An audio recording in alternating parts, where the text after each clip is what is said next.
Bonjour à tous, bienvenue dans cette deuxième partie de notre tuto sur comment créer une espèce de clone de Space Evander en HTML JavaScript. Dans la première partie, on avait vu les bases, c'est-à-dire la création du joueur, le fait de pouvoir le déplacer de gauche à droite en respectant les limites de l'écran, enfin de l'espace de jeu, et le fait de pouvoir le faire tirer. Donc, vraiment les bases pour un jeu de tir, sauf que ce qui manque là essentiellement, c'est des ennemis. C'est-à-dire que c'est bien beau de tirer, mais si on tire sur rien, ça n'a strictement aucun intérêt. Donc aujourd'hui, on va essayer de voir ensemble comment on met en place justement ces ennemis. Alors pour rappel, dans Space Evander, on a une espèce de grille d'ennemis, d'accord, qui prend une certaine partie de l'écran, donc ils sont alignés en ligne et colonne, et tous les ennemis se déplacent de la même manière, de gauche à droite, et dès qu'ils atteignent un bord, ils descendent d'un cran. Et ensuite ils partent dans l'autre sens, hop, ils arrivent là, ils descendent d'un cran, ils repartent dans l'autre sens. Donc l'objectif aujourd'hui, ça va être de copier ce comportement-là, de le reproduire. Mais aussi on va les faire tirer. Donc pour faire ça, on va avoir besoin de plusieurs choses. La première, c'est une classe alien. Donc on va devoir déterminer l'objet alien. Pour ça, on va créer une classe qu'on va appeler alien parce qu'on est très originaux. Et on va très vite constater que c'est quasiment la même chose que notre classe joueur. La seule vraie différence, c'est que ici, on place sa position de base, on la passe via un argument. C'est-à-dire qu'on va construire notre élément en lui passant sa position. On dit que pour notre classe joueur, souvenez-vous, elle était définie dans le dur, parce que quand on crée l'instant joueur, on veut qu'il soit au milieu de l'écran en bas. Là, la position de notre alien va dépendre d'éléments extérieurs. Donc c'est pour ça qu'il sera déterminé d'une façon extérieure, un peu comme pour les missiles par rapport au joueur, c'est-à-dire que le missile dépendait de la position du joueur, ici la position de l'alien va dépendre de la grille. On parlera. Sinon c'est globalement la même chose, hein. On a une largeur, une hauteur, une position, on a une fonction pour le dessiner, une fonction pour le mettre à jour. Même chose, la vélocité sera un paramètre externe dans la fonction de mise à jour, parce qu'elle va dépendre de la vitesse de la grille. Donc on aura une mise à jour de sa position X et de sa position Y, parce que même s'ils se déplacent de gauche à droite, à chaque bord ils descendent. Donc là on doit faire une mise à jour de leur position Y. Et on verra comment on fait ça. Ok. Ensuite, on va avoir une petite fonction qui permet de dire, voilà, si mon alien atteint le bas de l'écran, ici, donc s'il arrive vraiment au bas de l'écran, en fait, ça fait perdre. L'objectif, c'est de détruire l'ensemble des ennemis avant qu'ils atteignent pas. Donc si ils y arrivent, eh ben, je mets juste pour l'instant dans ma console qu'on a perdu. Et une fois que j'ai fini ma mise à jour, je dessine, tout simplement. Ok. Ensuite, on aura une fonction de tir, comme pour le joueur, parce que nos aliens vont tirer des missiles eux aussi. Et c'est exactement pareil, c'est-à-dire qu'on va pousser nos missiles dans un tableau, qu'on gérera via le tableau comme on gère les missiles du joueur. Donc c'est une classe qui ressemble très fortement à notre classe joueur. Les seules différences, vraiment, c'est que notre joueur est unique, nos aliens vont être multiples, et les déplacements des aliens vont être automatiques. Donc on doit implémenter la façon dont on va les faire bouger. Voilà, ça c'est notre classe alien. Pour gérer ces aliens, on va passer par un système de grille. Donc on va créer pareil une classe de grille. L'objectif c'est ici, c'est sur notre écran, de le découper en colonnes et en lignes. Donc ça va nous donner vraiment des cellules dans lesquelles on va venir placer nos ennemis. Alors pour faire ça, on va créer notre classe et elle est assez simple. Elle a une position, donc elle a en paramètre une position x, y, une vitesse x et y.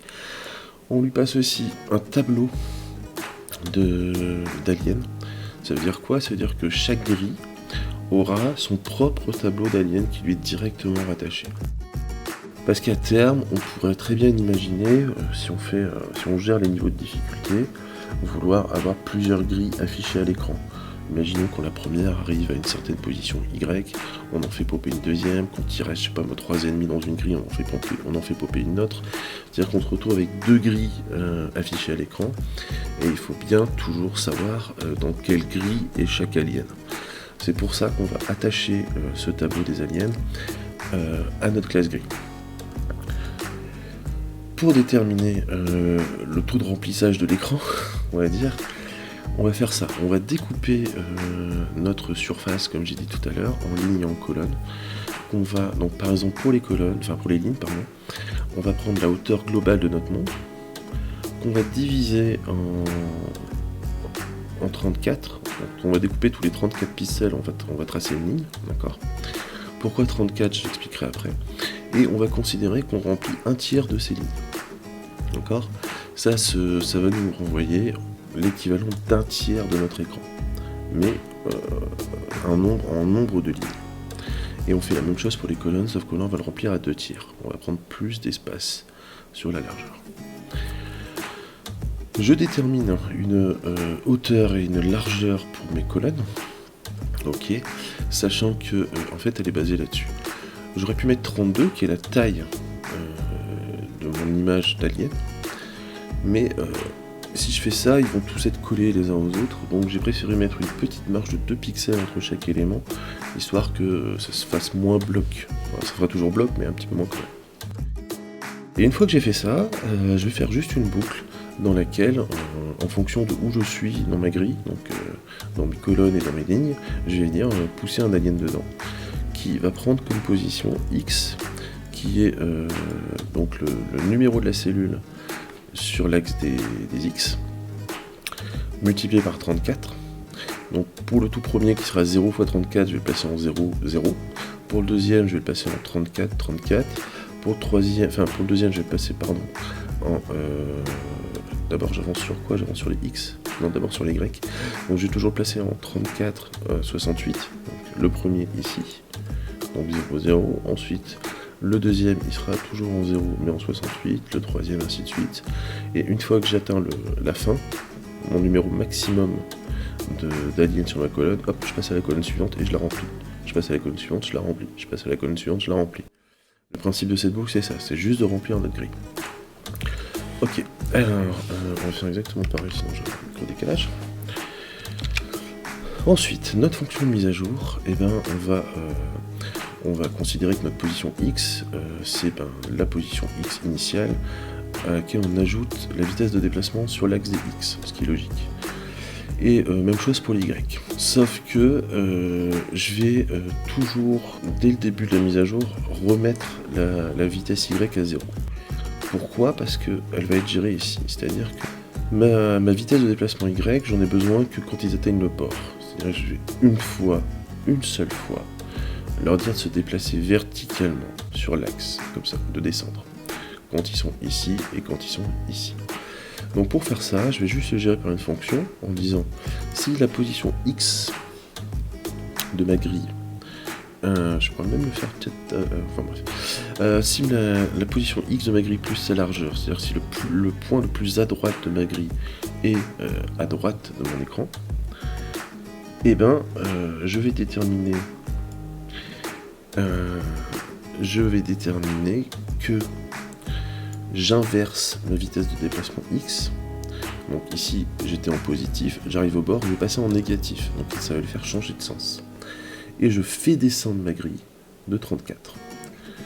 Donc je lui ajoute une vitesse de déplacement sur l'axe des X de 34. Mais tout de suite, à la mise à jour suivante, je la remets à 0, pour pas qu'il se déplace en permanence. Et même chose, si j'arrive à un bord ici, donc j'avais une vitesse négative, et bien comme je la multiplie par son inverse, elle repasse en positif et elle se redéplace vers la droite. Donc à chaque fois, normalement, avec ça, ça va faire bam, ça arrive ici, ça descend, ça change de sens, ça arrive ici, ça descend, ça change de sens, ça arrive ici, ça descend, ça change de sens. Donc là, j'ai le comportement normalement classique que j'attends de mes alliés. Ok, donc, comme je vous l'ai dit, on va pas gérer une grille unique, même si pour aujourd'hui ça va être le cas, on a l'impression qu'elle est unique, on va gérer un tableau de grille, un peu comme on gère un tableau de missile, au cas où on aura envie d'en afficher plusieurs. Donc je vais déterminer une variable que je vais appeler grids, au pluriel, dans laquelle je vais instancier une nouvelle grille. Parce que dès le début du jeu, j'ai besoin de mes aliens, donc je les instancie tout de suite. Ok. Là, une fois que j'ai fait ça, certes j'ai créé ma grille, mais pour l'instant je vois rien, parce que dans ma fonction d'animation, j'ai strictement rien. Donc là maintenant, au niveau de notre fonction d'animation, on va devoir gérer notre tableau des grilles. Un peu comme on gérait notre tableau des missiles, on va donc passer par un for each.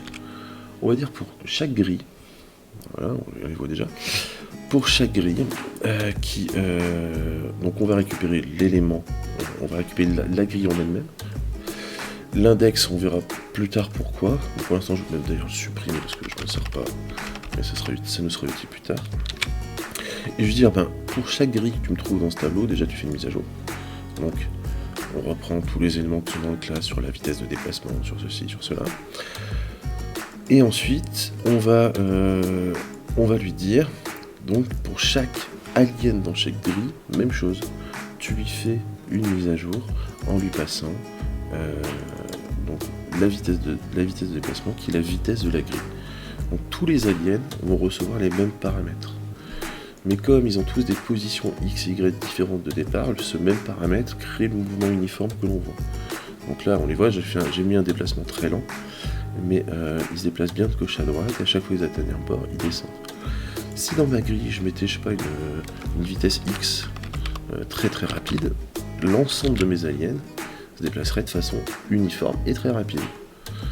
Donc là, j'ai réussi, 11, t'es pas déconné non plus, j'ai réussi à créer un système de déplacement et surtout un système de gestion de ma grille des ennemis. C'est uniforme, tout bouge en même temps, tout est propre, il n'y a pas de souci. Donc on est vraiment sur la première étape. Alors je vais juste montrer peut-être en accélérant vraiment fort. Il me reste à vérifier que ma fonction de uLose là, j'ai bien mon console.log qui va se mettre. Blablabla, blablabla, voilà. Ici vous voyez, une fois qu'ils ont que le début de la grille a atteint le bas, j'ai bien eu mon console.log qui me dit vous avez perdu. Ce qui va me permettre de plus tard gérer l'événement justement de défaite. Donc ça sera vraiment la fin. Ok, donc ça c'est pas mal. On a notre grille, on est plutôt bien. On pourrait aussi, pour donner un exemple, alors prenons notre mise à jour. Donc ça on l'avait fait au niveau des aliens, je crois. La fonction de perte, ouais, on l'avait fait au niveau des aliens. Donc on pourrait faire plein de choses à partir de cette fonction de perte, mais on verra vraiment ça vers la fin, c'est-à-dire comment gérer la victoire, la défaite, le score, enfin voilà. Mais gardez en tête que le scénario de défaite, le premier, le plus basique, c'est quand les aliens arrivent en bas. Enfin, quand au moins un alien arrive en bas, soyons précis. Après, on peut avoir des scénarios qui sont basés sur un nombre de vies. Mais si on se fait toucher par les missiles, et on a perdu toute nos vies, donc on a perdu aussi. Quelle que soit la position des aliens sur l'espace de jeu. Ok, donc maintenant qu'on a fait ça, on a des aliens, on peut tirer. Ça fait toujours rien, parce qu'on n'a pas de système de collision. Par contre, nos aliens ne tirent pas. Donc, ce qui manque un peu, parce que si c'est juste du tir au pigeon, bah, ça va être très cette affaire. Donc il faut prendre un petit peu de difficulté, rajouter un petit peu de difficulté, en faisant tirer nos aliens. Alors pour faire ça, souvenez-vous, au tout début, je vous ai expliqué qu'on allait stocker où on en était dans les itérations de notre boucle. Donc notre frame++ qu'on implémente. Et bien on va s'en servir là maintenant, enfin dans 5 minutes, le temps qu'on finisse quand même de déterminer notre classe alien missile. Notre classe alien missile, elle est quasi identique à notre classe missile. C'est strictement la même chose quasiment. J'ai juste changé la couleur du missile pour pas qu'on les confonde. Le nôtre est rouge, leur est jaune, mais sinon c'est exactement le même principe. C'est-à-dire qu'on leur passe leur position ou leur vitesse en paramètres. Je crois que j'ai modifié dans la classe missile, j'ai gardé que la position. Mais ça pourrait être intéressant aussi, on en reparlera. Je vais laisser la vélocité parce que je voudrais par exemple rajouter plus tard une part d'aléatoire, c'est-à-dire que certains missiles soient plus rapides que d'autres. Donc on verra comment on fait ça. Donc ça je vais le laisser. Donc on lui passe sa position en paramètre parce que la position de départ du missile va dépendre de la position de l'alien qui le tire, ça c'est paraît logique. La vitesse, je viens de vous expliquer pourquoi. Ils ont une largeur de 3 pixels sur 10. À la limite on va les faire plus gros, ça sera plus rigolo. Ça va juste être un rectangle jaune, voilà, c'est une fonction de dessin classique. Et au niveau de la position, de la mise à jour, c'est exactement la même chose que pour la classe missile. Donc là, il n'y a rien de nouveau. Ce qui va être nouveau, c'est la façon dont on va les faire tirer. Je m'explique. Alors, comme je l'ai dit, le tir des missiles des aliens doit être d'une certaine manière aléatoire, ou en tout cas se déclencher automatiquement à minima. Pour faire ça, on va utiliser justement nos frames. Je m'explique. On va se dire, voilà, alors je mets la fonction tout de suite, comme ça on n'en parle plus. Non, c'est pas ici que je dois la mettre, c'est... Alors, pour mes missiles aliens, un peu comme pour mes missiles de joueurs, je dois avoir un tableau qui lui va stocker l'ensemble de ces missiles. Tout simplement. Donc globalement, ça veut dire quoi? Ça veut dire que je vais implémenter un tableau dans lequel l'ensemble des missiles qui seront tirés par mes aliens vont être dedans. Voilà. C'est pas plus compliqué que ça. Donc, j'ai instantié ma classe missile, j'ai mon tableau qui va venir stocker l'ensemble de mes missiles. Maintenant, ce qui me reste à faire, c'est mettre à jour ces missiles.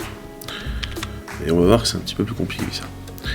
Donc, ce que je vais demander, c'est que à chaque fois que frames est divisé par 50, donc un multiple de 50, ce qui équivaut à toutes les 50 frames, donc toutes les 50 itérations de ma boucle, et que le nombre d'ennemis dans ma grille est supérieur à 0, j'en ai au moins un, je vais venir sélectionner un indice aléatoire, donc un alien dans ma grille de façon un peu aléatoire, donc basé sur cette fonction, qui sera un math random, enfin voilà, et lui dire, toi tu vas venir shooter. Tout simplement. Donc toutes les 50 frames, je désigne un ennemi aléatoire et je le fais tirer. Je prends de façon aléatoire n'importe quel alien dans ma grille et je lui dis toi tu tires. Je lui déclenche sa fonction de tir. Ok. Alors pour l'instant on voit rien. Hop. Par contre si je fais un console.log de j'ai appelé ça comment? Alien missile. Si je fais un console.log d'alien missile, je vois bien mon tableau qui augmente, c'est-à-dire que j'ai bien des tirs. On voit bien ici, j'ai 3 tirs et ce tableau il augmente en permanence. Ok. Mais je les vois pas à l'écran. Simplement parce qu'à aucun moment je leur demande de s'afficher. C'est-à-dire que certes, je demande à mon alien de tirer, mais cette fonction shoot de l'alien, à aucun moment ne dessine le missile. Elle implémente juste le tableau. On est d'accord? Donc tout comme on l'a fait pour les missiles tirés par un joueur, on va même chose, créer une boucle for each qui va venir afficher nos missiles à l'écran.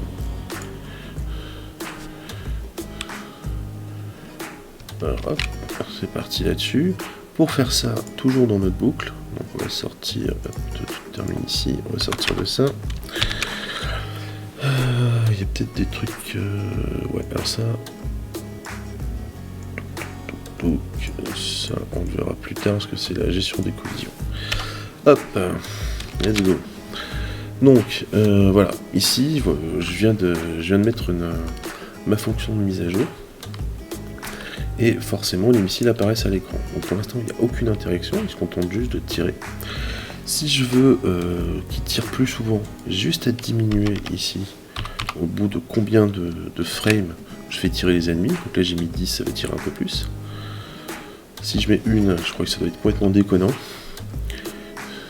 Ouais, là c'est bon courage pour survivre.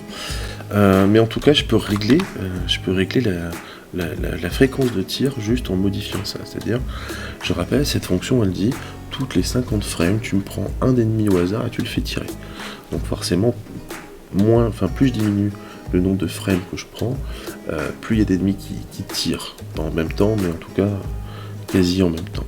C'est quasi imperceptible pour nous, parce qu'une frame c'est beaucoup moins d'une seconde.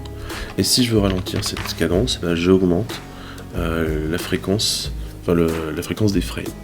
Alors là c'est le mode j'ai 3 ans et j'ai des moufles à la place des doigts. Mais globalement c'est ça. Donc on va laisser à 50 pour l'instant, c'est plutôt pas mal. Et l'avantage de passer par ça, c'est que, alors ça, on pourra en faire une variable, et on pourrait toujours, dans l'idée d'une augmentation de difficulté progressive, venir implémenter cette variable, c'est-à-dire que certes au début, je l'ai fait tirer toutes les 50 frames, après je peux dire qu'au bout de 3 grilles, ça sera 40, au bout de 9 grilles, ça sera 30, etc. Augmenter le niveau de difficulté. Mais pour l'instant, on va laisser comme ça. Ok. Donc, résumé d'aujourd'hui, on a réussi à implémenter notre système de grid ennemis, à les faire se déplacer sur l'écran, de gauche à droite et à descendre à chaque fois qu'ils atteignent un bord, et surtout, on a aussi réussi à les faire tirer. Donc en comprenant comment fonctionnait un peu le système. C'est tout pour aujourd'hui. Dans la prochaine vidéo, on verra tout ce qui est système de collision. Donc c'est-à-dire collision entre nos missiles, enfin les missiles du joueur et les ennemis. Parce que pour l'instant, voilà, ça fait que dalle. Ça les traverse, et leurs missiles à eux nous traversent aussi. Donc on verra dans la prochaine partie comment on gère les collisions de ça. Et donc pour les ennemis, quand on leur tire dessus, c'est comment on les fait disparaître. Et pour le joueur, comment on fait baisser son nombre de vies. Voilà, pour avoir un deuxième scénario de perte. Merci à vous et à bientôt.